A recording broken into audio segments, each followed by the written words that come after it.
Boa noite. Boa noite.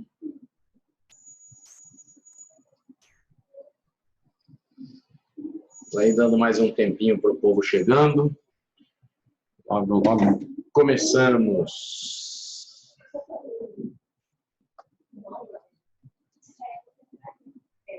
Boa noite, Leonardo. Tudo tranquilo? Muito bem. Relativo à nossa última aula, alguém teve tempo de olhar a escritura de emissão, aquela que enviei para vocês? Melhor, que publiquei aí no For Education. Alguém teve a curiosidade de pegar aquele documento para dar uma olhada?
Boa noite, boa noite, boa noite. Agora já temos aí um certo público, ainda não é elevado, mas bom de quinta-feira com todo mundo de quarentena é que ninguém fica louco para ir para balada, né? Fica todo mundo aí sossegadinho em casa, tranquilo. Pronto, vamos lá. Na última aula a gente falou, e na verdade trouxe um caso prático, né, da nossa... E aí a gente apresentou um documento, na verdade apresentamos aí aquilo que é o documento publicitário ou a peça publicitária de um título de dívida, que é o prospecto de emissão, com o logotipo da empresa e com o logotipo dos bancos que participam daquilo que a gente vai chamar de emissão e colocação do título. Então, a empresa emite e o sistema financeiro coloca esses títulos junto aos investidores.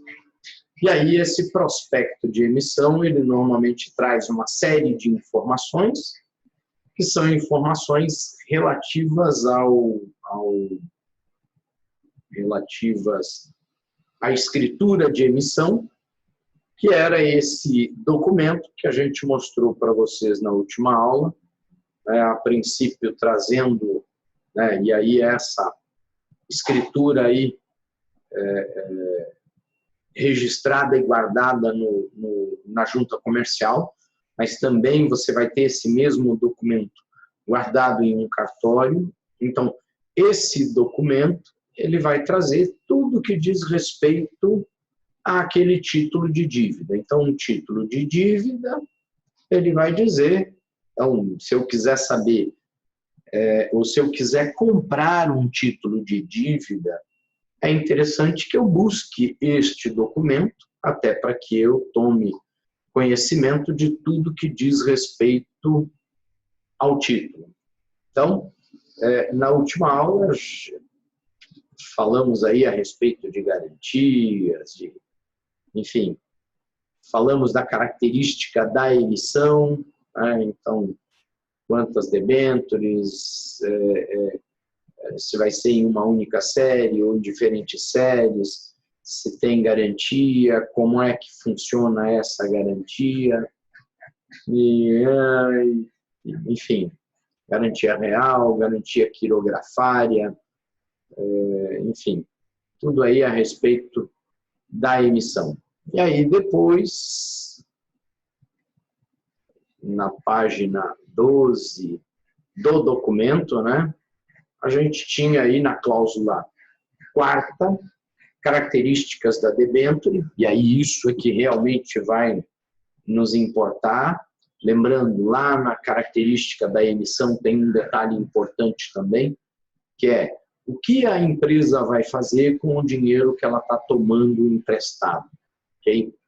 Então, a gente tem aí, nas características do título, a data de emissão, se é conversível ou não, que tipo de espécie, aí a espécie está associada à garantia quirografária que está aí, que não tem uma garantia real, ok?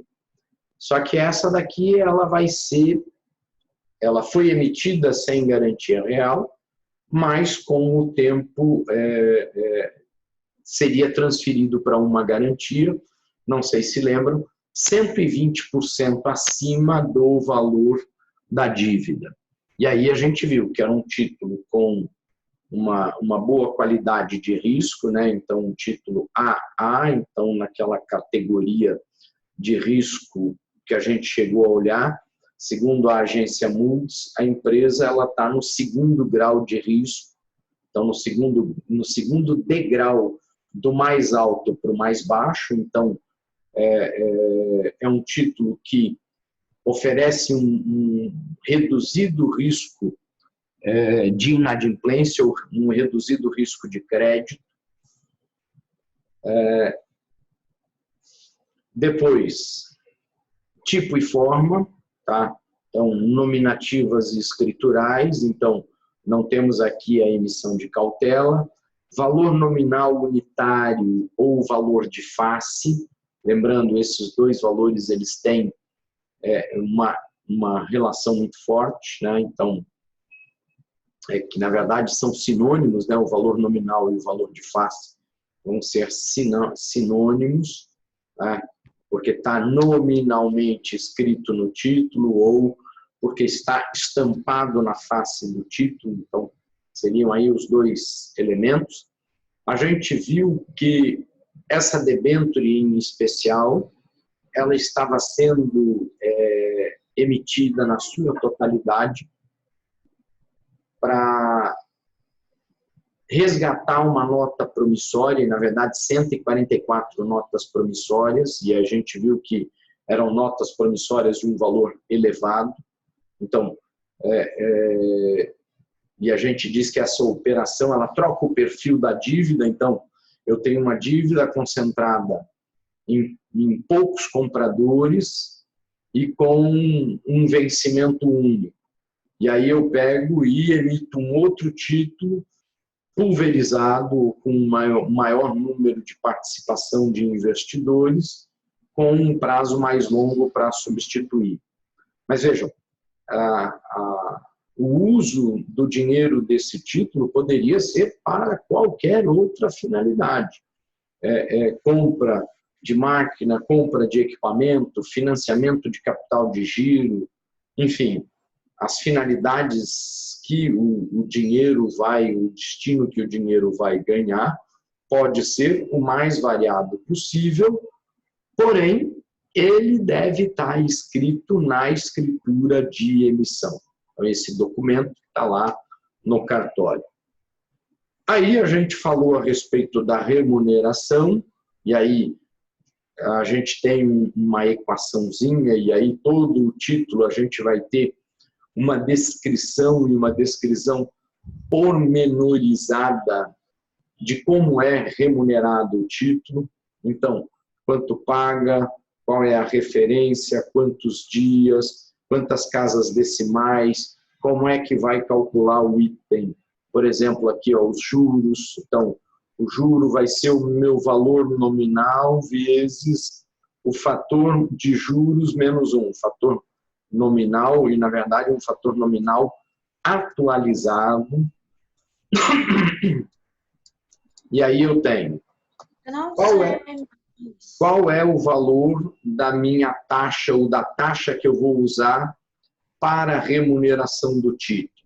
Vai ser a taxa DI, expressa ao dia, calculada com 8 casas decimais. Lembrando, a taxa DI overnight é a taxa de juros que os bancos trocam dinheiro entre si. Então, um banco ele não pode ficar nem com dinheiro sobrando e nem com dinheiro faltando. Então, no final do dia, o banco que tomou mais dinheiro do que emprestou vai vender dinheiro no mercado interbancário e o banco que emprestou mais do que tomou dinheiro vai ter que comprar dinheiro no interbancário, e esse dinheiro e essa troca e essa compra e venda no mercado overnight acontece aí e gera uma taxa média, né, e essa taxa média representa o quanto os bancos, em média, emprestam dinheiro um para o outro. Então, tá, eu vou pegar essa taxinha numa base anual, vou transformá-la numa base diária, então esse 1 sobre 252, eu estou trazendo essa taxa DI para uma base diária, e aí eu estou pegando esta base diária, então a minha taxa DI do dia 1, eu vou acrescentar, né, o P aqui, que é o meu spread de 140% em cima da taxa DI, e aí, relembrando, esse passa a ser um título extremamente interessante. É um título que remunera 40% do DI. Então, legal. E aí, tá, a gente entra num item que acho que foi muito en passant na última aula, ou acho que nem cheguei a comentar, mas ficou faltando, que é a amortização do valor nominal unitário. Então, valor nominal unitário emitido foi de R$10.000, e vejam, cada parcela de pagamento eu vou amortizar uma fração do valor unitário.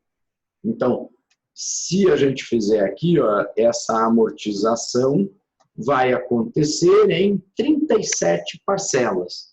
Então, cada mês, ou cada final de mês, o que o título paga? A variação do DI acrescida de 40%, mais 2,7% do valor da dívida, que em 37 parcelas vai fazer a minha dívida vir para o zero.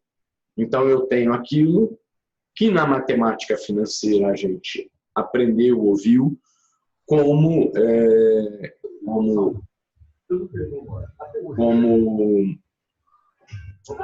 amortização constante. Ok?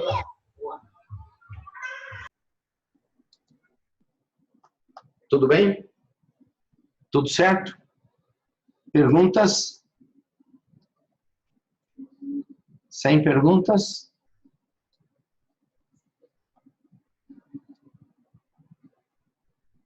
Alguém pergunta alguma coisa? Não? Tá tudo certo? Tudo belezinha? Matheus? Leonardo? Arthur? William? Então, tá bom. Então, já que não temos perguntas, vamos lá. Então, um título de dívida tem uma escritura de emissão, essa escritura de emissão traz tudo que diz respeito ao título. Então, amanhã, quando vocês quiserem comprar um título deste, e aí a gente vem aqui, ó, só para a gente observar o pagamento desses títulos, o pagamento desse título, né? Vou lá voltar um pouquinho aqui, ó. já para a gente passar, ó, ele acontece numa base mensal, 23 de fevereiro, 23 de março, 23 de abril, ok? Depois eu vou pedir para que vocês deem uma olhada, eu anexei um material dentro do Google Classroom, que é o que a gente chama de agente fiduciário deste título. Quem é o agente fiduciário? É uma instituição que vai ficar responsável pelo acompanhamento do pagamento dos títulos, do pagamento dos juros, do principal, e vai ser o defensor dos compradores do título. Se você observar ali, nesse que eu mandei para vocês, tem vários relatórios. E aí, nesses relatórios, você vai ver, e olhando a escritura de emissão também, que é facultada ao emissor amortizar quantias ou parcelas maiores que os 2,7 anunciados. Ok? Apenas para que vocês tenham essa consciência. Beleza? Legal. Então vamos aqui, ó. Se a gente olhar o pagamento do título, ó, 23 de março ele pagou e ele vai pagar de novo agora em 23 de abril. Vamos pegar e vamos observar aqui, ó, do pagamento aqui, ó. Vamos pensar só, eu vou pegar só a minha canetinha, dá um minutinho aí para mim, por favor. Tá. Vou voltar aqui, ó, para a gente poder escrever com esse negócio aqui. A gente vem aqui e observe. Vamos observar aqui, ó. Se a gente pegasse uma pessoa que tivesse comprado o título, deixa eu fechar aqui, ó, no dia 23, vamos pegar pelo menos uns 2 pagamentos, vai? Eu vou pegar uns 2 pagamentos para ficar uma coisa mais bacaninha aqui para a gente, ó.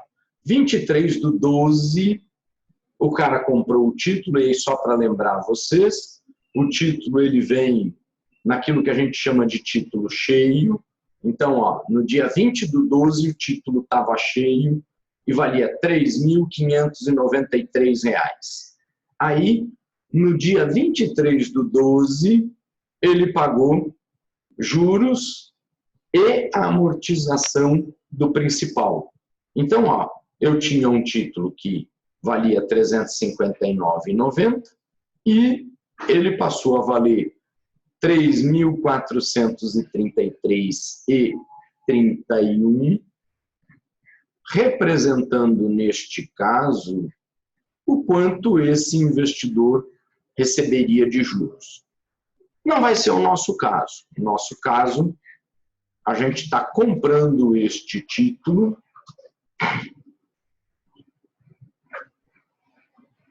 aqui na data zero. Então, esse valor aqui, ó,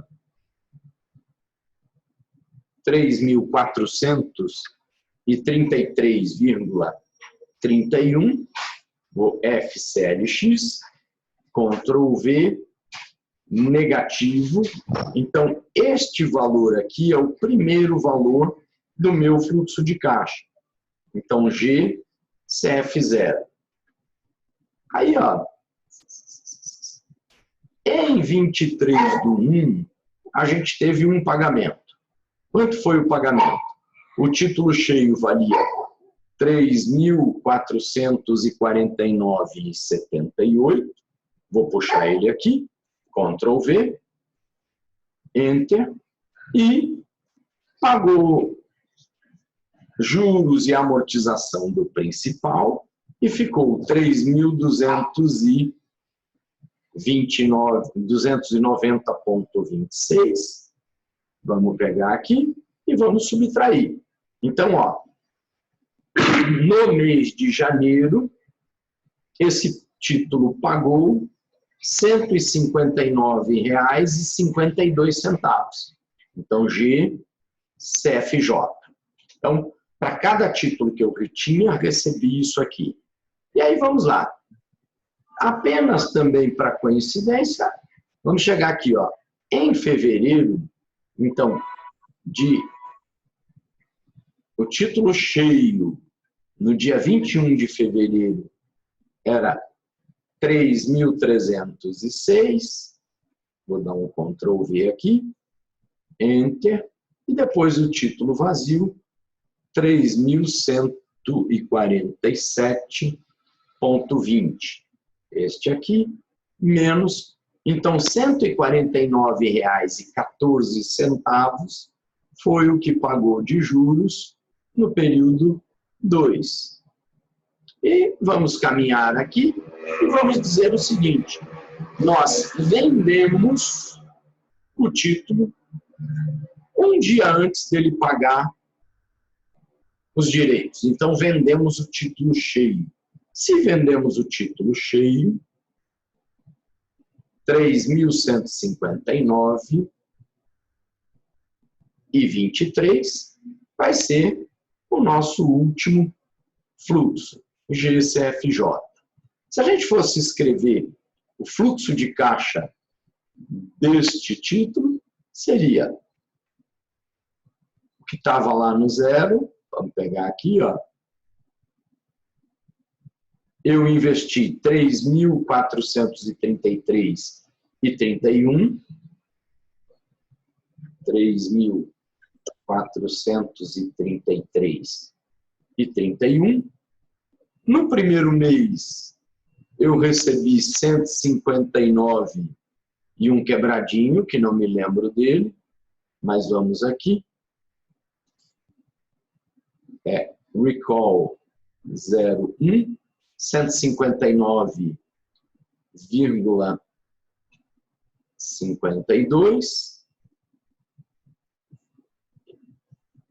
Depois, RCL 02, 159,14.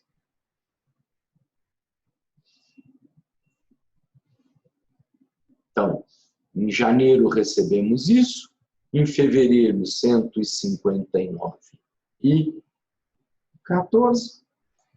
E no mês de março nós vendemos o título. 3.159,23. Tudo bem? Então, ó, esse aqui, ó, é o fluxo de pagamento do nosso título. Nós pagamos 3.433, recebemos 159, recebemos 159. Enquanto você continuasse com o título, você receberia esse pagamento. Aí eu quero saber o quanto me remunerou este título. Aí esse título, para saber o quanto ele me remunerou, IRR. Então, a gente está recebendo de remuneração por este título 0,45% ao período, ou ao mês. Ok? Beleza? Isso aí provavelmente dá os 140 do DI dentro do período. Legal? Alguém tem alguma pergunta a respeito?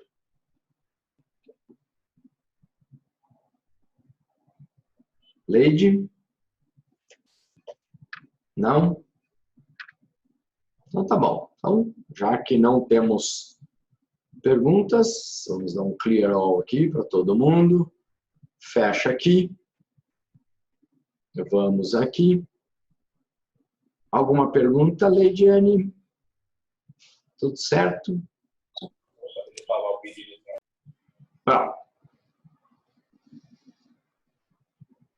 Então, legal. Se vocês agora quiserem investir em um título, uma debênture, uma nota promissória ou um título de dívida qualquer, já sabe o caminho.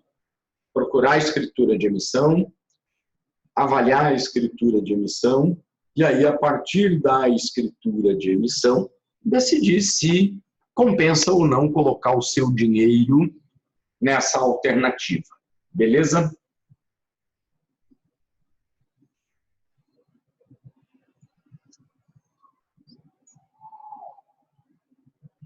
Belezinha. Não este. Não este. Vou minimizar aqui. E a gente vai para o nosso assunto de hoje, né? Então, hoje, e aí um pouquinho antes,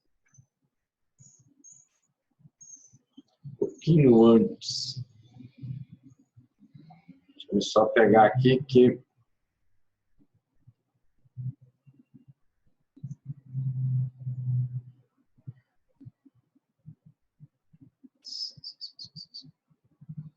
calma aí, povo, eu estou querendo uma cosita. Alguém me perguntou alguma coisa, eu não consegui voltar. Pronto, está aqui. Agora. Sem perguntas. Como podemos conseguir a escritura? Veja, é a pesquisa simples na internet, tá? Ou descobrir quem é o agente fiduciário. Mas, por exemplo, se for uma emissão recente, ok? Então, a propaganda publicitária é para um título que vai ser emitido à frente, aí você já tem no material publicitário a escritura de emissão, ok? Se não, você pode buscar aquilo que a gente vai chamar de agente fiduciário. Deixa eu ver se eu estou com ele aqui, ó.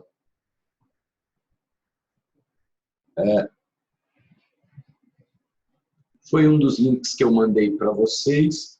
Deixa eu ver aqui, ó, do link que eu mandei para vocês. Isso aqui não é nesta.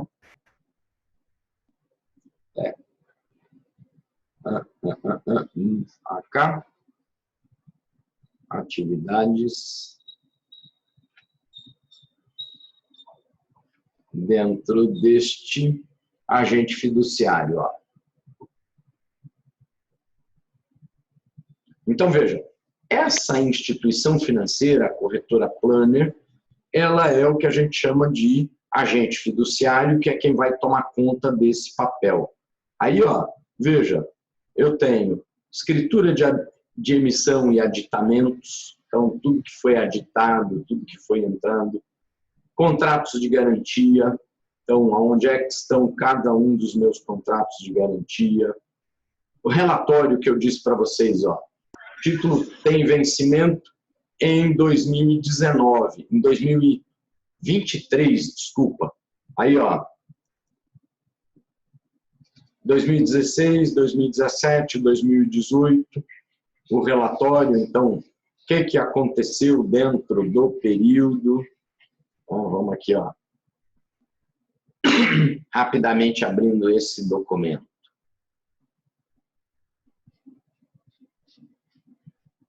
Tá? Mas, a princípio, uma consulta, né? Então, você vai dizer, e aí precisa especificar as características, né? Quem está emitindo a empresa, qual é a emissão, né?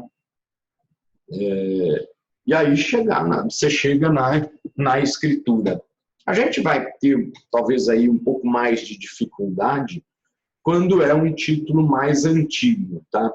Agora, quando é uma emissão recente, a gente já não tem esses problemas. Aí, ó. Tá aqui, ó. Data prevista dos pagamentos, né? Ó.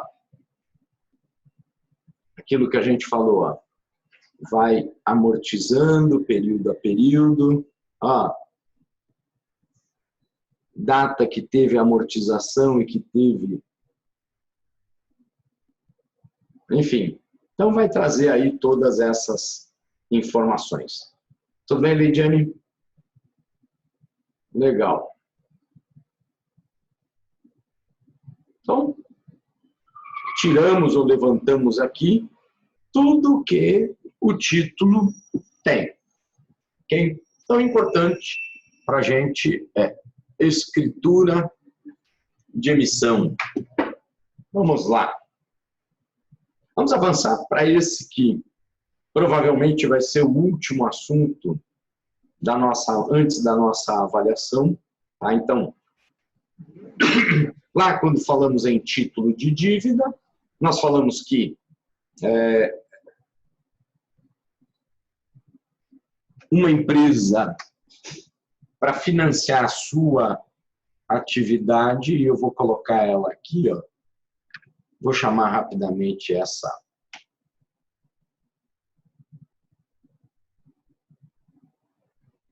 esse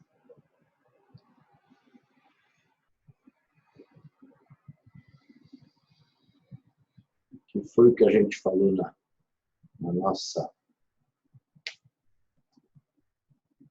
Acho que eu já estou ficando meio sem bateria ali. Vou deixar quieto isso, não vou mostrar isso. Não quero fechar esse aqui. Já sei o que está me dando. É isso que está me dando, não está me deixando chegar lá. Agora sim, vou abrir aqui, ó, a nossa gestão financeira. E vamos falar aqui, ó, esse pontinho aqui que eu queria mostrar para vocês. Então, quando nós temos a necessidade de desenvolver uma atividade produtiva, então vamos investir na economia real, um dos caminhos é a emissão de títulos de dívida, acabamos de vê-lo, né? Então, as diferentes modalidades de dívida, e a outra possibilidade é a emissão de títulos de capital, que é o que a gente vai falar hoje. Okay? Então, avaliação de títulos de capital. E aí, pouquinho antes só, para fazer a observação que a gente vem acompanhando, Tesouro Direto, na nossa última aula, o título com vencimento em 2031 estava pagando 7,86, e se eu quisesse comprar o título, eu pagaria R$ 35,22.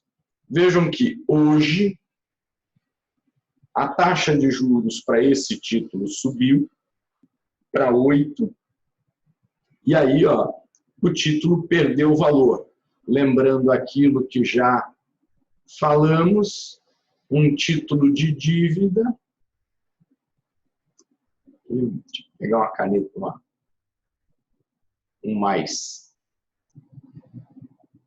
mais forte aqui, né?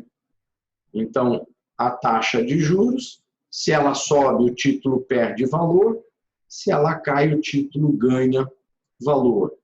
Então, ó, o título de 34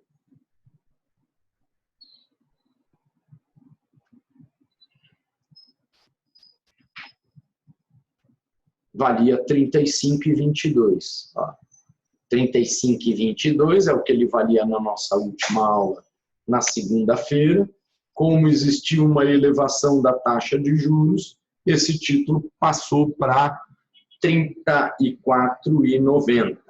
E aí, ó, lembrando disso aqui, ó, o título ele vai pagar o que está na escritura de emissão. Então, o pagamento do título não sofre alteração. O que sofre alteração é o valor presente ou o valor de negociação. Subiu a taxa, o valor de negociação fica mais barato para que aquela mesma quantidade de juros remunere mais. Quando a taxa cai, aí aquele título ganha valor e ele passa a remunerar menos. Veja, Renato, melhorou em relação à segunda-feira, tá? Mas ainda está pior do que quando a gente olhou esse pela primeira vez, eu acho que estava lá na casa dos 9%. Mas é isso mesmo, é você ficar observando, né? E aí, se tem interesse em aplicar, né? Então você pode ficar observando essas variações e tentar encontrar, é claro, como é uma aplicação, quanto maior a taxa de juros que você receber por ele, melhor. Muito bem. Então, falado isso, né? Ou com isso posto, vamos aqui ao nosso assunto de hoje, que é a avaliação de títulos de capital.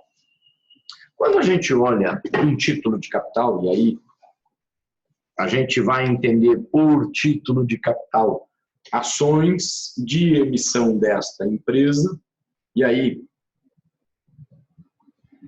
lembrando vocês, temos dois tipos de ações em circulação: ações ordinárias, dão direito a voto em assembleia, e ações preferenciais, que não dão direito em assembleia. Ok? Em tese, o valor patrimonial delas sempre vai ser igual. É claro, desculpa, vai depender da quantidade de capital que tiver alocado para uma e para outra, ok? Mas a gente vai pensar no valor contábil como sendo o patrimônio líquido dividido pelo número de ações que a empresa tem emitido. Então, valor contábil ou valor patrimonial é patrimônio líquido dividido pelo número de ações. Apenas para relembrar vocês, uma empresa, ela tem lá seu capital, sua dívida e o seu investimento. Aí ela vai desenvolver a sua atividade, vai girar o seu capital de giro, promover um resultado e este resultado vai refletir na estrutura patrimonial da empresa. Se for uma empresa sem dívida, o resultado vai acrescer integralmente o capital, o patrimônio líquido. Então, uma empresa, ao longo do tempo, se eu olhar o patrimônio líquido dela, eu vou observar o seguinte: ele vai crescer no tempo se a empresa estiver apresentando resultados positivos.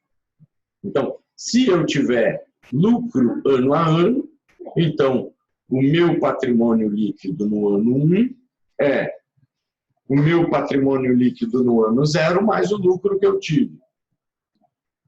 Meu patrimônio líquido no ano 2 é o meu patrimônio líquido no ano 1 mais o resultado que eu tive. E assim por diante. É claro, nesse caso, estamos desprezando novas emissões de capital, entrada de dívida e outros elementos assim. Uma empresa apenas com capital e que tenha lucro ao longo do tempo. Legal. Para a gente, esse valor vai ser importante. Então, o valor patrimonial, ele passa a ser importante porque ele vai ser, para mim, uma referência de valor para esta empresa. Então, eu posso dizer o que é o meu patrimônio líquido ou o que é o valor patrimonial de uma empresa. É o valor que todos os acionistas até hoje colocaram de dinheiro na economia real. Ok? Então, que esses caras colocaram de dinheiro na economia real, então, e aí o lucro que eles obtiveram enquanto estiver dentro do balanço vai estar aplicado na economia real, ok? E aí, o valor patrimonial, ele vai ser uma referência que, quando a ação estiver sendo negociada acima do valor patrimonial, significa que esta empresa está construindo mais riqueza para o acionista do que o acionista está colocando de dinheiro. Por outro lado, se a empresa trabalha com patrimônio líquido, ou um valor patrimonial menor que o valor de mercado, desculpa, um valor de mercado menor que o valor patrimonial, então significa que esta empresa está destruindo valor do acionista. Okay? Então, muita atenção, sobretudo nesse momento em que os preços caíram de maneira significativa. Inclusive, daqui a pouquinho é bom a gente ver aqui como é que está o contrato futuro de petróleo, né? Hoje aí parece que... E bola que cantei para vocês também, hein? Que a bronca lá dos árabes e dos russos ia terminar rápido, né? E tem que terminar mesmo, os dois gostam de dinheiro. Já viu o árabe queimar dinheiro, o árabe jogar dinheiro fora? Ou o contrário, o russo também. É ruim desse povo jogar dinheiro fora, né? Então já estão aí resolvendo esta questão. Vamos aqui. Que é curiosidade. Commodities. Commodities. Vamos lá, o petróleo. Não, estabilizou. Hoje subiu 22, né? Não sei quantos viram aí, mas hoje chegou a puxar 22 e agora está...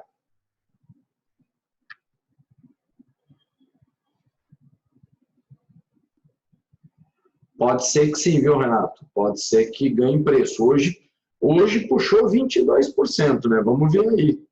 Tem que ver o patamar que ele estava antes dessa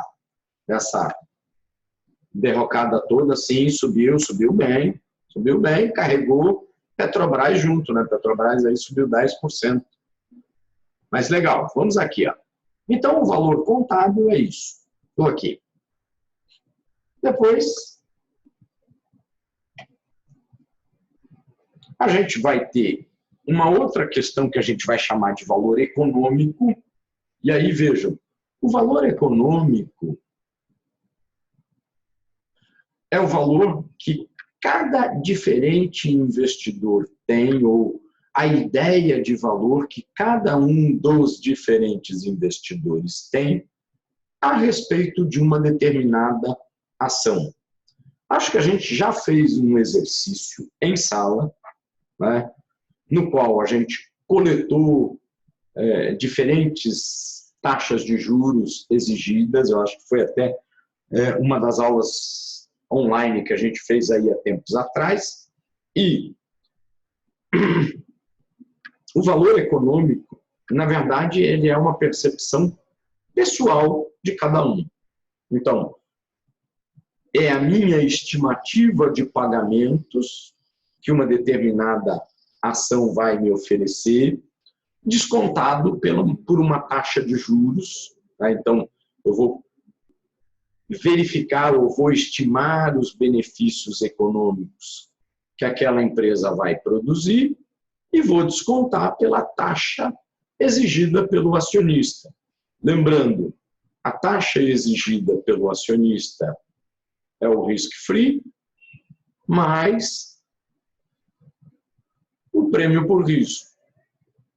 E vejam, o prêmio por risco de um ativo, ou o risco oferecido por um ativo, é o mesmo para todos os investidores. Porém, a percepção ou a disposição ao risco, ela varia de investidor para investidor.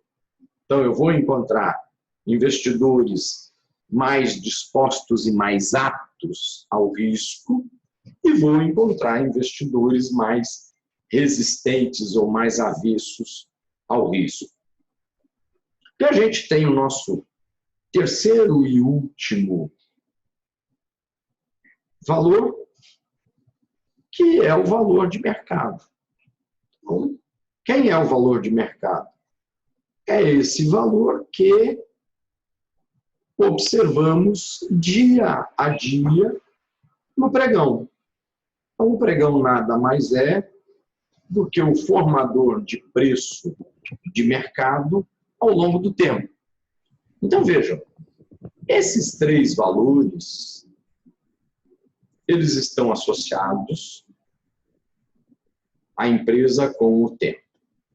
Então, digamos, nós montamos uma empresa com um patrimônio líquido.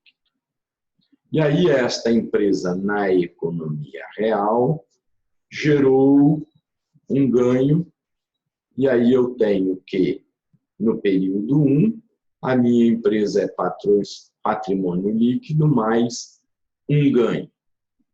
Ao longo do tempo, os investidores, em geral, vão criar uma expectativa de caixa. Então, eu estou aqui, ó, no zero e no zero. Eu, como investidor, vou criar uma expectativa de caixa e, em cima dessa expectativa de caixa, eu vou fazer que o valor dela é essa minha expectativa dividido por 1 mais a taxa que eu exijo para aplicar nesta ação. Então, vejam, a gente vai ter aquilo que a gente vai chamar de economia real,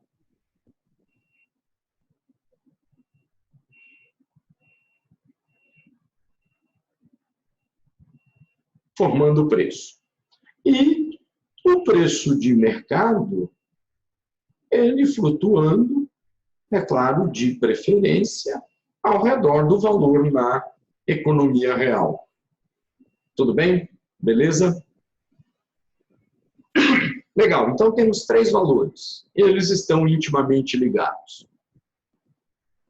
Valor contábil, valor econômico e valor de mercado. Para a gente começar a pensar na avaliação do valor de uma ação, quanto vale uma ação? Qual é o valor econômico desta ação? Ele vai ser igual à minha expectativa em relação aos dividendos, dividendo no ano 1, dividendo no ano 2, dividendo no ano 0. E se a gente fosse pensar num investidor que não quer nunca vender esta ação, então eu estou usando a compra da ação para me tornar sócio desta empresa e eu nunca vou querer vender a ação desta empresa. Então, eu vou receber dividendos no ano 1, no ano 2, no ano 3, no ano 4, por um período infinito de tempo. Então, é como se eu tivesse aqui, ó, e falasse, ó, a minha expectativa, ela é, vou receber dividendo no ano 1, vou receber dividendos no ano 2, vou receber dividendos no ano 3 e vou continuar recebendo esses dividendos no enésimo ano e num horizonte infinito de tempo.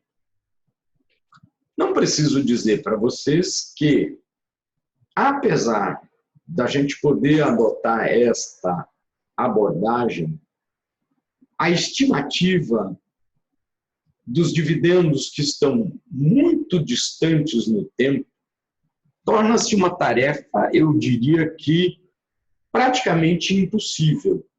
Como é que você vai prever os dividendos para daqui a 100 anos? Quanto que Petrobras vai pagar de dividendos daqui a 100 anos? Não faço a menor ideia. Talvez eu tenha uma boa aproximação para o próximo ano. Se eu já tiver ideia do resultado que ela teve e tiver ideia da política de distribuição do lucro, então eu consigo estimar com uma certa segurança e uma certa eficiência o pagamento de dividendos para o próximo ano. Se a gente fizer uma análise mais profunda, mais aprofundada, um estudo, vamos falar assim, um valuation mais mais profundo e mais robusto, vamos dizer o seguinte: eu sou uma empresa e, como empresa, eu quero comprar a participação em uma outra empresa ou comprar mesmo esta outra empresa. Então, eu vou ter que fazer um estudo talvez um pouco mais profundo para que eu faça uma estimativa de recebimento de dividendos para os períodos à frente. Legal? Então, nessa nova ou nessa outra modelagem que nós temos, a gente diz o seguinte: a gente vai pensar que a gente está falando numa série finita, então eu vou estabelecer um horizonte de tempo para a minha projeção e vou dizer, ó, dividendos no período 1, dividendos no período 2, dividendos no período N, só que aí, ó, de maneira semelhante à compra daquele título, ó, eu vou pagar um preço por esta ação na data 0, aí, na data 1, eu vou receber uma série de pagamentos. Lembra-se que quando a gente aplicou no título de dívida, era juros e mais amortização. No caso da compra da ação, eu vou receber os dividendos. Lembrando, enquanto no título de dívida o credor é obrigado a me pagar os juros, no título de capital, o controlador ou os administradores, eles só têm a obrigação de pagar dividendo se a empresa tiver lucro, ou se tiver lucro dentro dos limites estabelecidos pelo Estatuto Social que permitem o pagamento dos dividendos.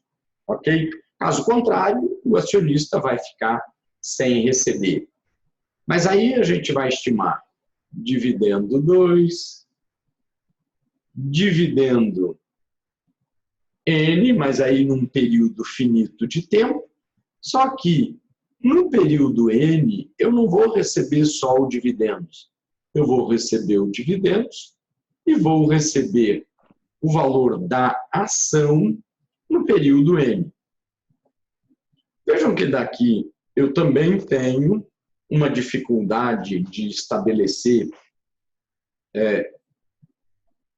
uma estimativa confiável, uma estimativa com um bom grau de confiança, se eu tenho um período muito longo de tempo.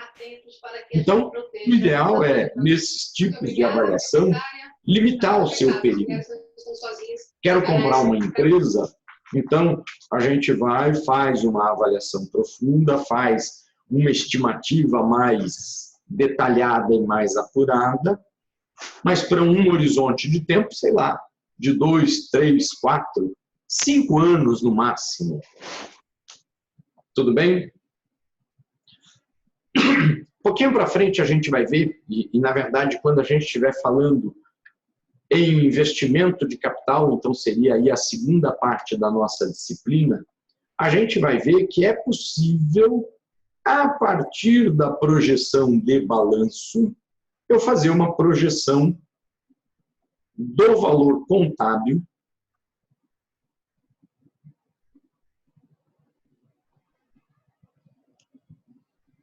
da empresa.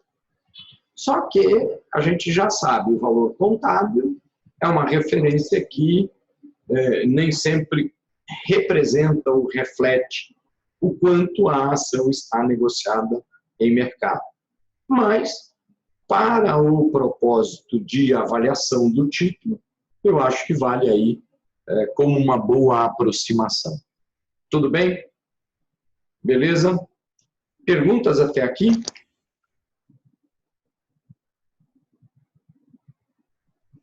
Não? Sem perguntas? Gilvan, cadê você? Sem perguntas, Gilvan? Estou aqui, professor. Por enquanto, não.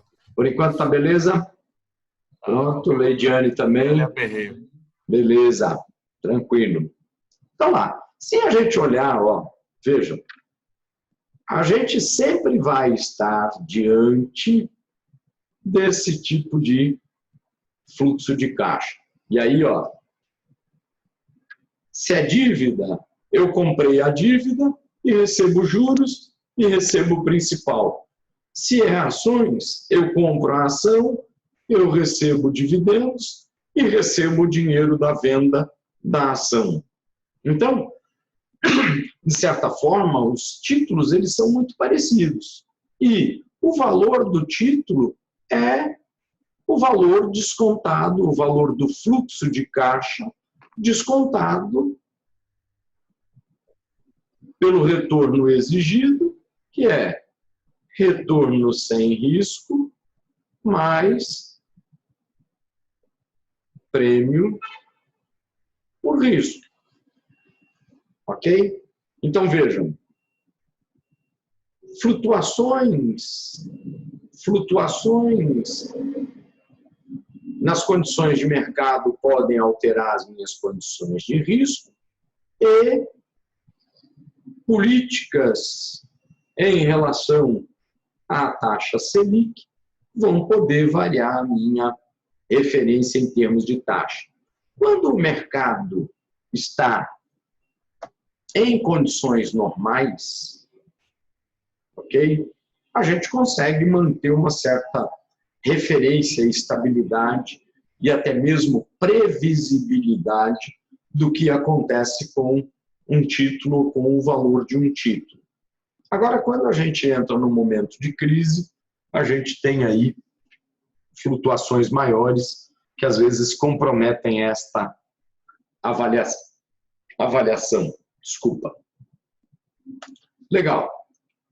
Então, se a gente pensasse, ó, se a empresa tem 100 ações emitidas e os dividendos esperados para as ações no próximo ano, vou receber 80 centavos de dividendos por esta ação no primeiro ano, vou receber 92 centavos de dividendos no segundo ano, vou receber 1,06 no terceiro, vou receber 1,22 no quarto, vou receber 1,40 no quinto. Então, um investidor que tenha feito ou construído essa expectativa de caixa,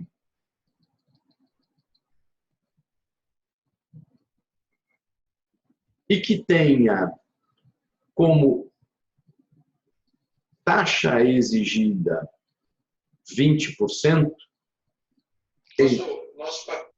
Sim.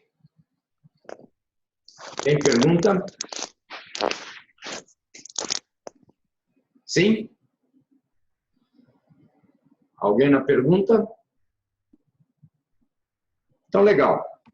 Então, veja, para esse investidor, se ele estivesse avaliando o valor desta empresa, se ela entregar realmente os 80 de dividendos, os 92, os 1,06, o 1,22, o 1,40, e no quinto ano ele conseguir vender a ação por 32,18, se tudo acontecer assim, ele tem que pagar R$16 por essa empresa. Então, se ele pagar R$16 aqui, na data zero, receber 80 centavos no primeiro ano, 92 centavos no segundo ano e assim por diante, e 1,40 no terceiro ano, só que no quinto ano, só que no quinto ano, além dos 1,40, ele vai receber 32,18 pela venda da ação. Vejam, vou puxar aqui minha HP para a gente fazer este fluxo de caixa ou lançar este fluxo de caixa na memória da máquina. Só para vocês verem aqui. Ó. Então, F, CLX, apaguei todo mundo e eu vou colocar 16 CHS G CF0. Então, o investidor botou R$16 aqui. 0,8 G CFJ, primeiro ano. 1,92 GCFJ, segundo ano. 1,06 GCFJ, terceiro ano. 1,22 GCFJ, quarto ano. 1,40, só que aí vejam, como eu tenho 2 fluxos no quinto ano, eu vou fazer 1,40 entra, 32,18 mais 33,58, ó, que era aquele pagamento ali, GCFJ. Veja que se a gente puxar F e IRR, a nossa taxa interna de retorno, chegamos exatamente nos R$20, ok? Nos 20%, ou seja, a taxa de juros desse fluxo de caixa é 20%. Então, Professor? sim. Só uma dúvida. Logo aí no começo, você colocou negativo no valor. Isso daí é porque é o fluxo de caixa do investidor que tirou o dinheiro do bolso para investir, não é isso? Exatamente, porque na data zero eu tirei dinheiro do meu caixa para fazer o investimento. E aí depois, por ter feito esse investimento, eu vou receber dividendos no ano 1, que é a participação do lucro, no ano 2, 3, 4 e assim por diante. Mas é isso mesmo, viu? É Gilvan que perguntou? Isso. É isso mesmo, Gilvan. Legal? Legal, valeu. Muito bem. Se nós tivéssemos qualquer outra taxa de desconto aqui, ó, e aí, ó, um investidor que exija uma taxa menor, ele vai uma taxa maior que 20, ele vai pagar um valor menor que 16. E um investidor que aceitar uma remuneração menor que 20, estaria disposto a pagar uma taxa, um valor maior que o 16. Ok? Beleza? Pronto. Então, se tudo certo, avançamos. Como a gente falou, eu vou ter uma certa dificuldade de estimar o valor dos meus pagamentos de uma maneira extensa ou muito longa. Então, eu consigo estimar com uma certa segurança os dividendos do próximo período. Se esta empresa, e aí, ó, vejam, eu vou abrir aqui um espacinho e dizer o seguinte, ó, se uma empresa tem um capital de 1.000 e no ano ela lucra 200 e distribui como dividendos os 200, o capital dela vai continuar exatamente igual ao 1.000, porque ela distribuiu tudo que ela ganhou. Então, o que acontece com isso? Ela não tem um crescimento. Ela não cresce porque ela está distribuindo todo o seu lucro. Ok? Legal. Se ela está distribuindo todo o seu lucro, então ela não tem crescimento. Então, o dividendo no ano 1 vai ser igual ao dividendo no ano 2, que vai ser igual ao dividendo no ano 3, que vai ser igual ao dividendo no ano 4, porque ela não está aumentando ou não está crescendo em dividendos, porque ela distribui todo o lucro. Então, esse dividendo na data N, ele vai convergir para aquilo que a gente vai chamar de lucro por ação, ou LPA. Então, o lucro por ação é o quanto que eu lucro com aquela empresa. Então, veja, se a gente tem uma empresa que distribui, que tem 100 ações, e distribui 80 em dividendos, digamos que esta empresa tem a política de distribuir 25% do lucro líquido. Então, veja, qual seria o lucro por ação desta empresa? Seria os 80 dividido por 0,75,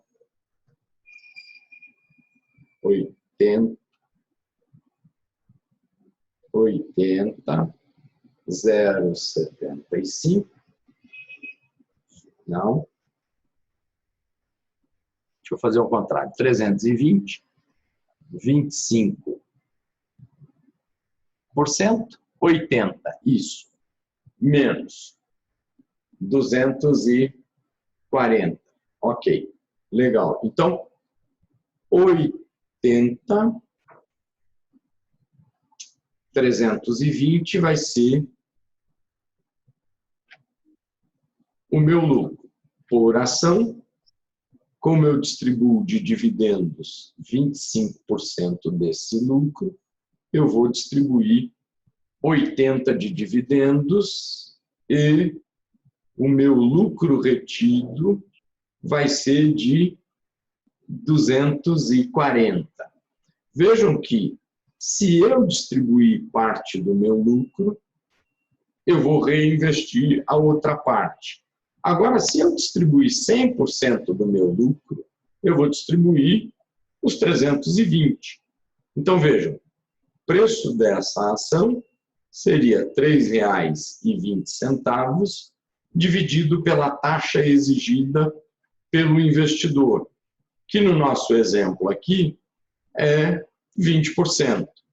Então, se eu pegar isso aqui e dividir por 0,20, teremos 320 entra, como eu tenho 100 ações emitidas, 3,20. Ponto 20 divide, chegamos nos mesmos R$16 que a outra modelagem, ok? Só que essa daqui, ó, eu tenho a distribuição do lucro e o reinvestimento do lucro. Ó, se eu tenho um lucro de 320, distribuo 80, eu vou reinvestir 240. Se a gente pensar, 240 dividido por 1.600 do meu capital, estou falando empresa inteira, essa empresa ela cresce à razão de 15%. Então, ó, se ela tem um crescimento de 15%, o dividendo que eu vou receber no próximo período deve ser 15% a mais do que o dividendo do ano anterior.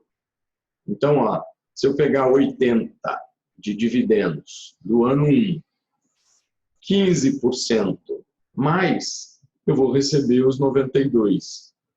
15% mais, eu vou receber 105,80, praticamente 106. Se eu vou aumentar 15% a mais, eu vou receber 12167, praticamente, vamos fazer aqui, ó, 100 divide e F duas casas decimais, 1,22, 15% mais 1,40 e assim por diante. Ok? Então, uma empresa, quando ela distribui dividendos, ela cresce de maneira menos acelerada, mas os seus dividendos vão crescer, crescendo período a período. Tudo bem? Beleza? Professor, Sim. quem é que faz esses cálculos, né? É o financeiro da empresa, algum órgão público, as corretoras? Veja, essa continha ela vai estar sendo feita certamente pelas corretoras de valores, e aí, não sei se vocês já ouviram falar em preço justo ou preço alvo. Alguém já ouviu falar disso aqui, ó? Preço justo ou preço alvo. Esse preço alvo é o que as corretoras estimam para o valor de uma ação. E aí, qual é o trabalho? Estimar o quanto a empresa vai lucrar, o quanto ela vai distribuir, o quanto ela vai crescer, e a partir dessa estimativa, fazer uma estimativa para o valor no preço na data zero.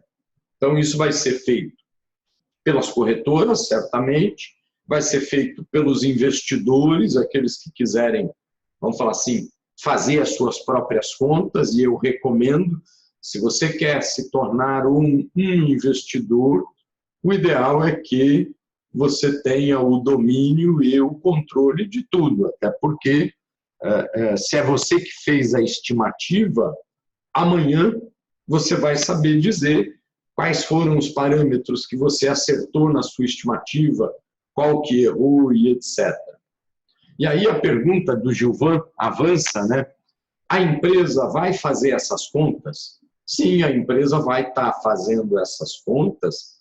Então, e aí vai ser o departamento financeiro e provavelmente aí na alta gestão financeira, ou diretor financeiro, ou alguma gerência financeira, sobretudo para fazer um acompanhamento do preço que está sendo negociado em bolsa e o preço, o valor econômico que a empresa estima. Não sei quantos ouviram, eu ouvi hoje, que várias empresas estão anunciando a recompra das suas ações. Alguém escutou isso aí dentro da turma? Não, mas compra porque tá barato, né? Agora, né?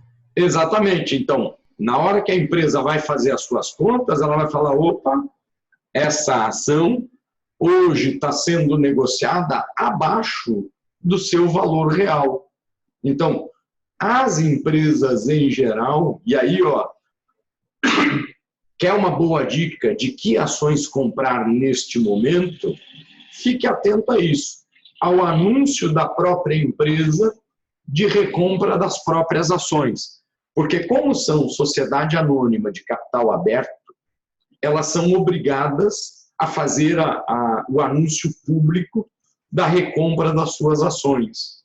Então, qualquer empresa que fala assim, ó, a empresa X anunciou recompra de ação, pronto, saiba você que a administração da empresa, os diretores, o presidente, enfim, a alta gestão da empresa considera aquele valor um valor baixo para as ações da empresa e vale a compra.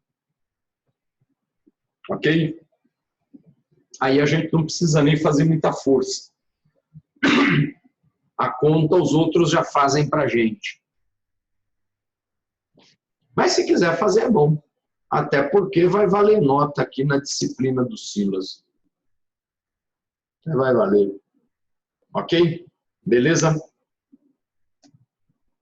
Então,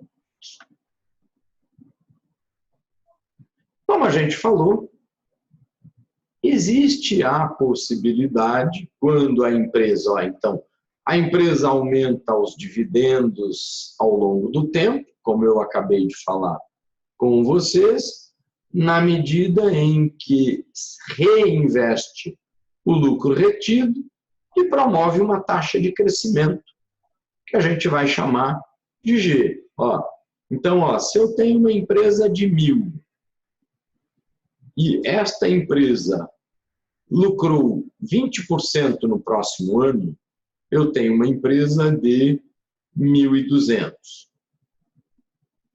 Se eu peguei desses 1.200 e distribuí 25% de dividendos, então eu distribuí 50 de dividendos, a minha empresa passou a ser 1.150. Ou seja, a empresa cresceu 15%. Vejam, se a empresa cresceu 15%, o que eu espero no próximo ano é os 150 que eu reinvesti a 20, vão me gerar aqui, ó, 20% de 150, vão ser 30, não é isso? 20% de 150 são 30. Legal. Então, ó, a nossa empresa no próximo ano, ela vai valer 1.150 mais 230, então ela vai valer esse crescimento aí. Então, 1.200 foi para 1.150, ganhei 230, vou para 1.380. Será que é isso? Deixa eu só me ver aqui. Aí, opa, dos 200, agora a gente está com 230, não é isso? Era 200, 230, 25% de dividendos, 230 entra 25% menos 172 e 50. 172,50 com mais 1.150, que era o que ela tinha. Então, agora a nossa empresa vale 1.150 a mais 1.322,50.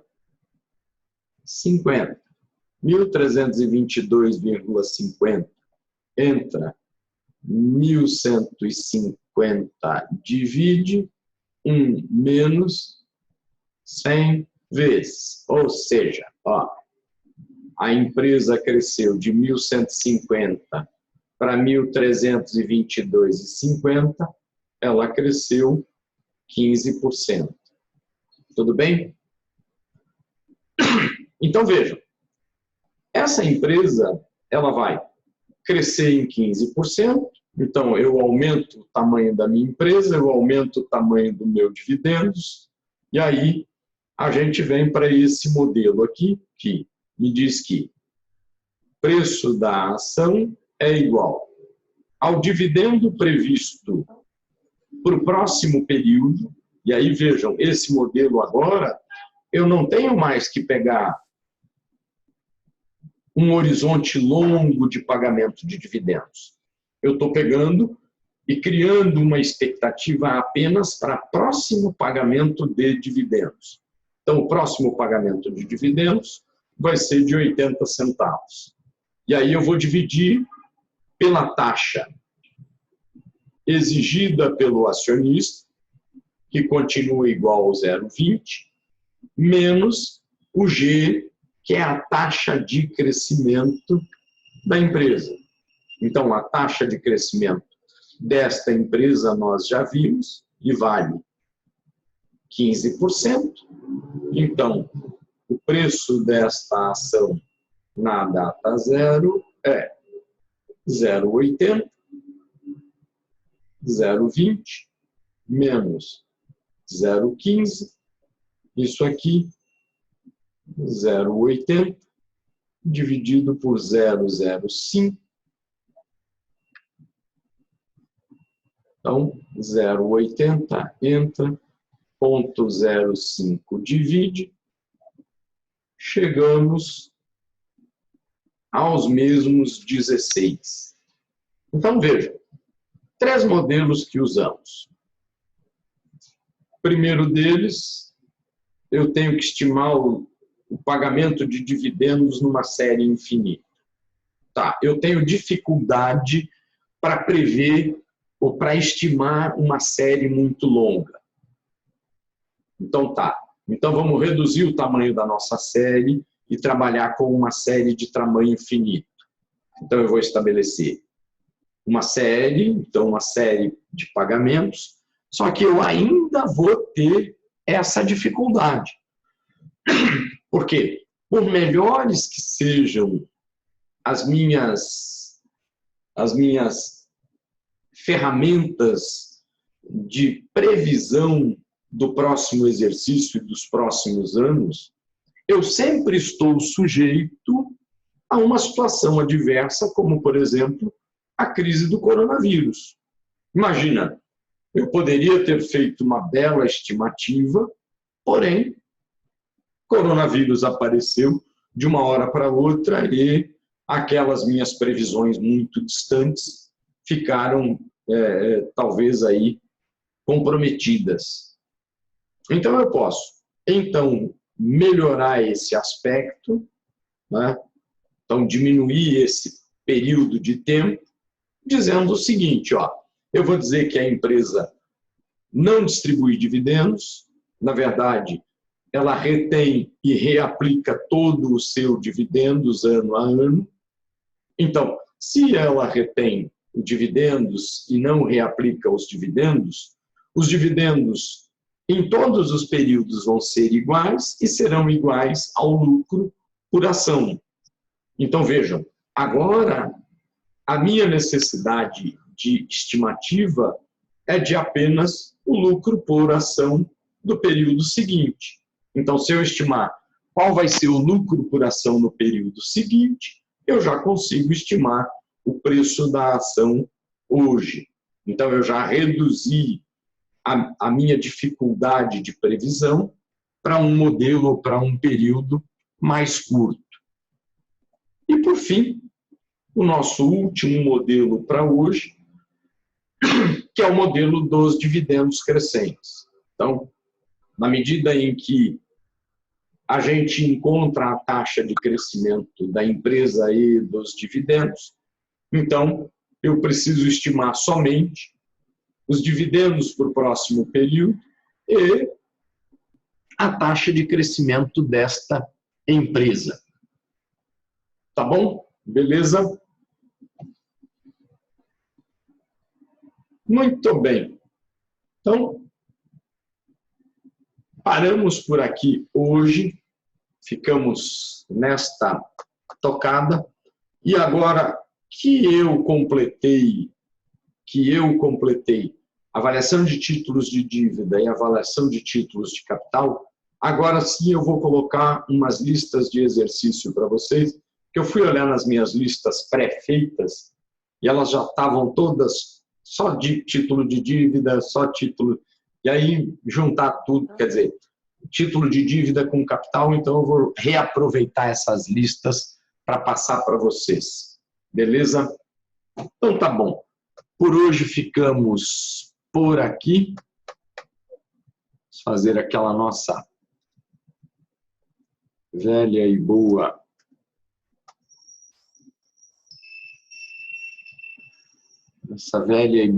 chamada. Vou aqui, vou tirar o nosso compartilhamento. Agora, interrompemos o nosso compartilhamento e printamos aqui a nossa frequência, 36 presentes, muito bom mesmo. Está faltando ainda, né? Tem aí uma massa de gente que não está chegando, mas quem está chegando tá legal. As aulas anteriores estão gravadas, vou tentar disponibilizar essa daqui mais rápido para vocês que as outras. Tá, vamos aqui, deixa eu fazer aqui nossa chamada, já puxei nossa primeira página.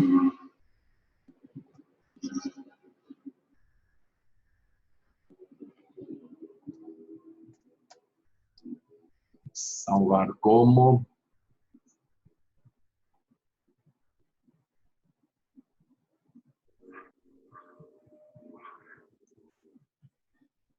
frequência.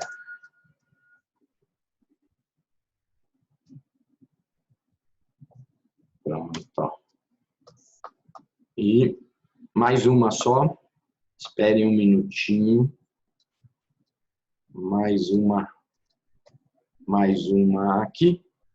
Pronto, dou mais um print screen daqui para a gente puxar a frequência deste povo todo. Tá? Salvar como.